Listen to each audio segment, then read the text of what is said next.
Welcome sa Dries TV. Kung interesado ka sa ganitong news, huwag kalimutang isubscribe ang ating YouTube channel. Maraming salamat! Welcome back again sa ating YouTube channel mga kakimpaw, and sa update natin ito, ang pag-uusapan natin ay tungkol sa mga importanteng kaganapan kina Kim and syempre kay Paolo Avellino.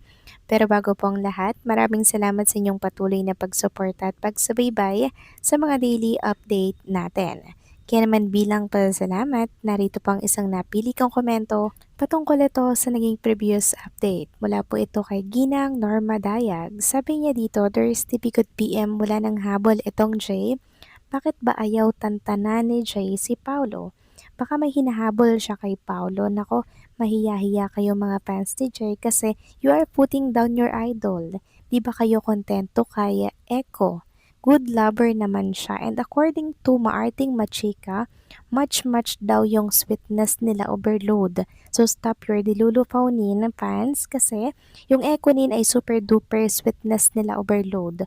So anong ibig nyong gawin? Si Jay shooting two birds at the same time, nakakahiya. God bless us all, especially to KP.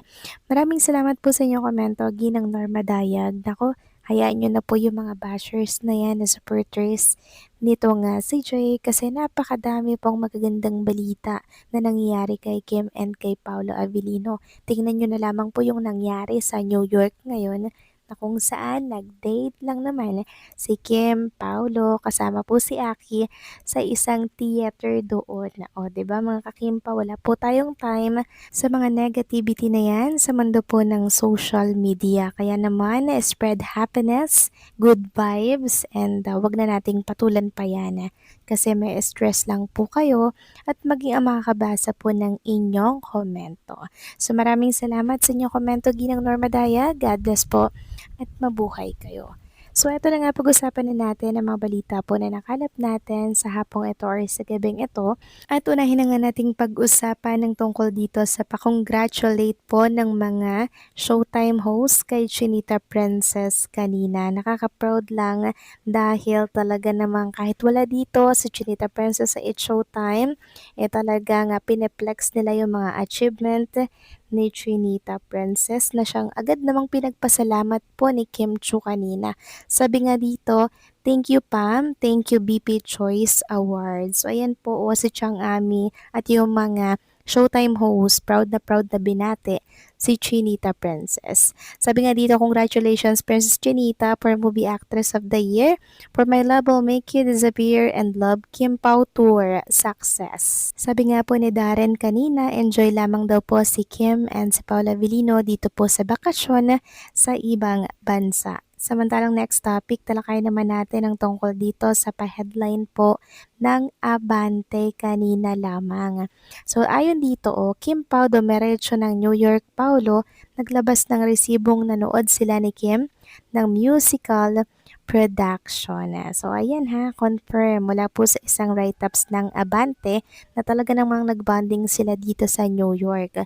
So mapapatanong yung iba, bakit sa New York nagbanding? Sino ba yung nasa New York na malapit kay Paolo Avellino? Di ba si Aki mga kakimpaw? Sa dinami-rami po ng theater, bakit sa New York? O di ba?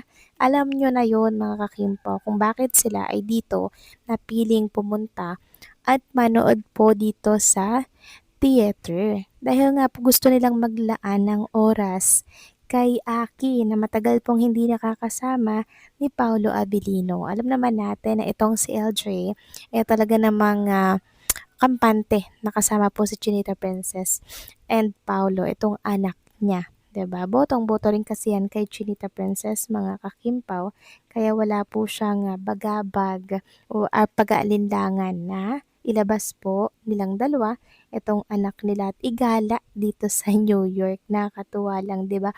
And meron nga po akong nabasa na dun ata magse-celebrate ng birthday si Paolo Avellino sa New York. Ito po mga kakimpaw, ilalagay ko po sa mga screen po ninyo ang nabasa natin tungkol sa birthday celebration ni Paolo. Ayon dito, ayan kaya nga wala pa rin sa Pilipinas kasi nga nagstay pa siya sa New York, sabi sa magaling kong source kasama ang anak nila. Saktong-sakto sa birthday ni lalaki, legal na naman sila. both family kayayaang magbe time. So possible na dun nga po mag-birthday si Paolo Abilino sa ibang bansa.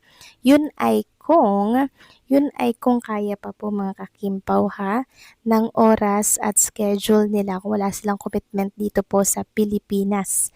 Kasi baka i-advance lamang po yung celebration diyan sa New York with Aki mga kakimpaw. Para at least 'di ba kahit na in advance nila sama-sama pa rin po silang nag-celebrate. At ang nakakatuwa pa dito mga kakimpaw, talaga namang gustong-gusto rin po ni aking makabanding itong si Chinita Princess. Meron nga po mga nagsasabi na baka mommy na ang tawag ni Aki kay Chinita Princess. Since, 'di ba mga kakimpaw, future mommy niya naman talaga ito pag naikasal na po si Kim and Paul Avellino dito po sa simbahan. And nakakatuwa lang mga kakimpaw dahil malaki na po agad yung anak nila ni Paula Abilino, 'di ba? But hopefully mga kakimpaw ay makagawa din sila ng sarili po nilang anak mismo, 'di ba? Mismo nilang dalawa. Kasi yun po talagang inaabangan ng mga Kimpaw fans. Ayun pa nga dito, kaya sila nasa New York doon balak mag-birthday ni Pau kasama yung anak nila. Ang chika nga, nasa expensive hotel sila ngayon nagstay kasama si Aki. E di ilang araw din yan mga kakimpaw, 'di ba? Parang hiniram muna nila si Aki dito kay LJ Reyes para magliwaliw, explore ang New York, 'di ba? Mga ilang araw yan sila mag-i-stay dyan. Tama po yung naging write-ups ng Abante nung nakaraan na hindi muna dediretsyong umuwi si Kim and Paula Abilino sa Pilipinas, kundi rekta sa New York para nga makabanding itong si Aki.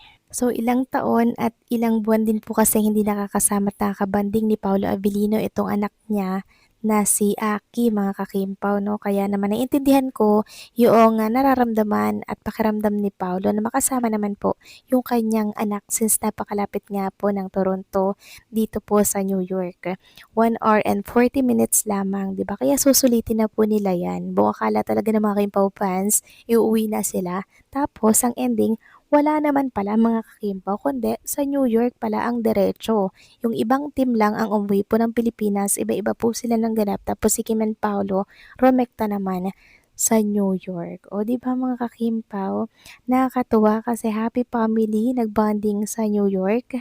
Tapos napaparamdam na rin po ni Chinita Princess yung pagiging mami niya, 'di ba? Dito kay Aki, na which is mangyayari naman talaga in the future lalo na po kung ikasal sila ni Paolo Avellino. 'Di ba? Ginawa na po agad siyang mommy ni Aki agad-agad kahit na mga kakimpaw wala pa silang anak ni Chinita Princess. So yun po yung nakakatawa doon mga kakimpaw. Kung baga parang tinetrain na ni Paolo si Chinita Princess sa magiging ganap nila pag meron na silang actual talaga na magiging anak. O, di ba nakaka-happy lang. Kaya enjoy lang Kim and Paolo and Aki dyan sa New York. Deserve nyo ang mag-quality time sa isa't isa. So, paano mga kakimpaw, hanggang dito lamang pong update natin at maraming salamat sa patuloy na pagsuporta.